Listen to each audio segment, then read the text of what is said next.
Kailan pa nag-start yung vertigo mo? 5 years na po. 5 years na? Ba, matindi ka. Hindi ka... Hindi, kasi pag okay siya, Pag-uwi. baliwala na lang niya, trabaho siya ulit. Pag bigla na lang sinusumpong. Ang vertigo kasi, alam mo, magti-trigger yan pagka nasobrahan ka na naman sa puyat, nabilin ka sa tulog. Yung iba, pag yumuyo ko, pag bumabalik, uy, kakapit ka muna para mabubuhan. Kasi para siya Vertigo. Pero palayain ko na siya. Sa loob ng 5 years, siyempre, pahirap yan. On, Ba't off, sa doktor hindi nila adjustment. Iba na ang sitwasyon. O sa doktor, walang adjustment. Medication kayo. Kasi yun ang pinuntahan nyo eh. Oo nga. Dito, yung method ko ang i-apply ko kasi akong pinuntahan nyo. Sa tulong ko, sa tulong nila, kaya hindi umuubra eh. Ngayon, sa tulong ko, sa tulong ng gamot na yun, uminom ka lang ng gamot na yun kahit mga siguro 2 beses. Wash out na lahat yan. Okay? Magtutulungan na lang kami. Kasi syempre, kahit anong doktor eh, binibigyan naman kayo ng medicine. Gumiginawa naman kayo kaso pumabalik. Kasi wala nang adjustment. Okay? Pero dito, may adjustment. Pero yung tulong nga ng medicine, kasi hindi ka makakabili ng gamot na yun, na walang tulong dito. Sa tulong ko, sa tulong nila, kayo magbibigay. Para hindi na kayo alipin yan. Sige mo, haba na ng panahon, 5 taon. 5 taon, mahaba na masyado yun. Dapat yan, mga 1 buwan pa lang sumusumpong, paklas na yun. yan, ang inakala lang niya yun sa mata, ay baka may... Nakaalim na sa labing na po. Hindi hindi sa salamin yan. Ilang beses siya inano ng salamin, wala ENT ang tumitingin sa inyo. ENT. Alam niyo ba ang balance natin sa ear, hindi sa mata? Migraine yung sa mata. Ganun. Migraine sa mata.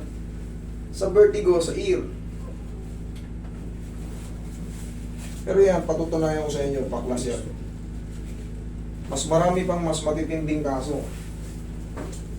Na severe talaga, ikaw hindi ka severe, kayo. Mas madali ito.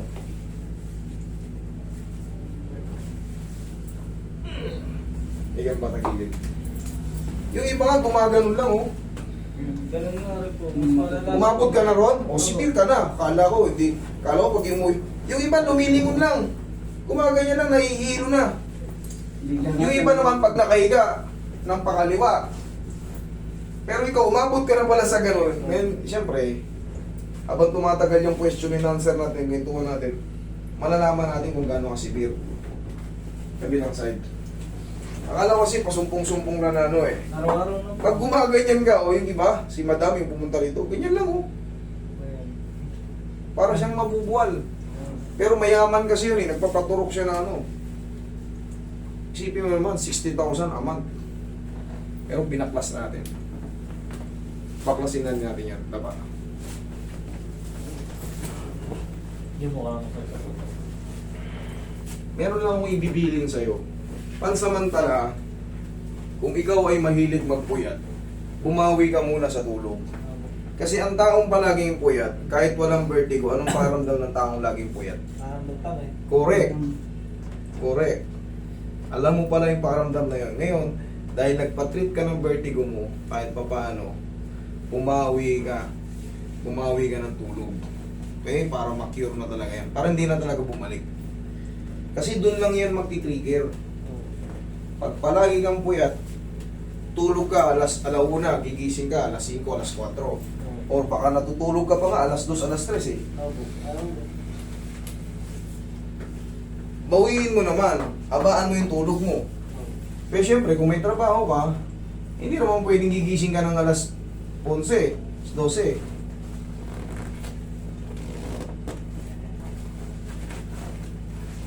Sige. Diyan ka lang muna. Ngayon, ano ngayon eh? Tamang-tama yan, holiday. O yan. Bumawi ka muna ng tulog. Pansamantala. Kahit mga ilang araw na, 1 linggo na bumawi ang tulog, wala na yan. Wala na yung pahirap na yan. Lagi na siyang in-advise na baka sa mata mo yan. Palit-palit na siya ng salamin. Ngayon, kahit wala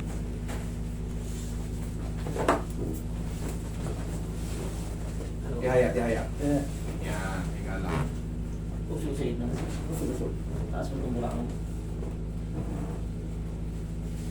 lahat po ng mga vertigo, try me. Subukan nyo ako. Kahit gaano ka severe yan, subukan nyo ako. Pag severe, ito pala si Sir, severe na pala. Kahit mga bigyan nyo akong 2 pitik, pag severe. Pero ito kasi sa tingin ko, 1.5 lang to. Check up na na isusunod dito. Inhale. Exhale. Kaya natin yan. Lahat po na may mga vertigo, subukan nyo ako. Kunin sir. Pag hindi nawala, yung mga following na pre, bigyan nyo ako ng tatlong treatment. Pag hindi nawala, yung mga susunod nun, habang buhay ko na kayo hindi treatment na walang bayad. Okay? Pero yan, subukan nyo lang. Subukan nyo lang. Akong bahala sa inyo, may mga vertigo. Ganoon ako katiwala. Opo. Bakla sa akin yan. Sundin nyo lang yung bilin ko muna. Madalas ba, ano bang routine mo sa pagtulog? Ano bang routine mo? Kasi po nagtrabaho po ako sa planta mula nag-umpisa yun. Pag straight po ako kalahating taon, puro pang gabi. Kaya nga, iba yung tulog sa gabi. Oo. Doon yan magti-trigger.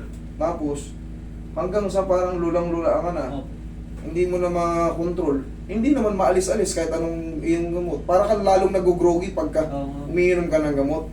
Para kang lalong nag-groggy. Ang tulong sa atin ng gamot, kunyari, sobrang sakit na ng ulo mo. Tatanggalin niya yun, makakatulog ka ng isang posisyon lang. Pero pag gising mo, ayan, medyo ka. Pero mga ilang araw lang, boom, yan na naman. Hindi talaga nakalaya. Hindi talaga nakalaya.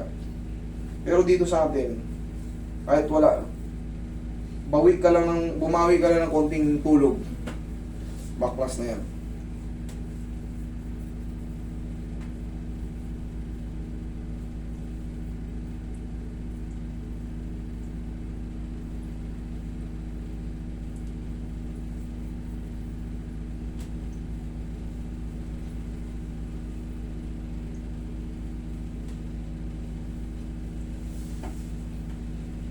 Lingon ka rito?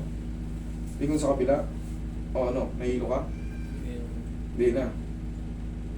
Maniwala kayo sa akin. Lahat na may vertigo, bakla. Higa ka. Biglang tayo.